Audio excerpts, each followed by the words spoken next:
The FBI report shows less crime in Flint. The county prosecutor says he's seen more violence against the community's youth. NBC 25's Stephanie Parkinson is in the newsroom to explain why researchers at the University of Michigan believe youth violence could be considered a disease. Stephanie?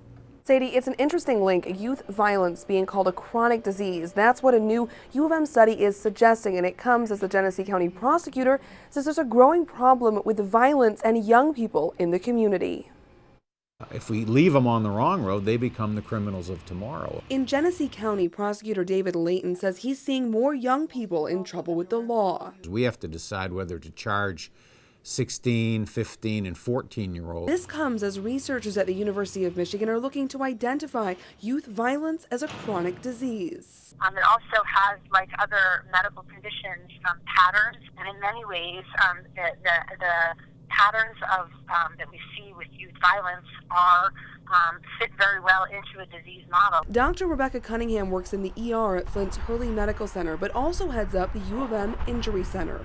Over the past 2 years, she's been using her real-life experience in the ER for her study to show youth violence is, in fact, a disease. When I say recurring disease, I don't mean that therefore the individual has no control and has no ability to change things. Dr. Cunningham says the data shows nearly 40% of young people treated for injuries from violent crime were back in the hospital in less than 2 years. Sometimes the victim is every much involved in the wrong type of business as the perpetrator of the crime. Cunningham says her findings show youth violence as a treatable condition. We have overcome many diseases in a medical model, and we have treatments and interventions for many diseases.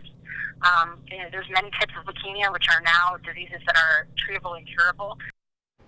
Dr. Cunningham now hopes her findings will help to create more tools in the hospitals for young people and help to prevent future violence. In the newsroom, Stephanie Parkinson, NBC 25.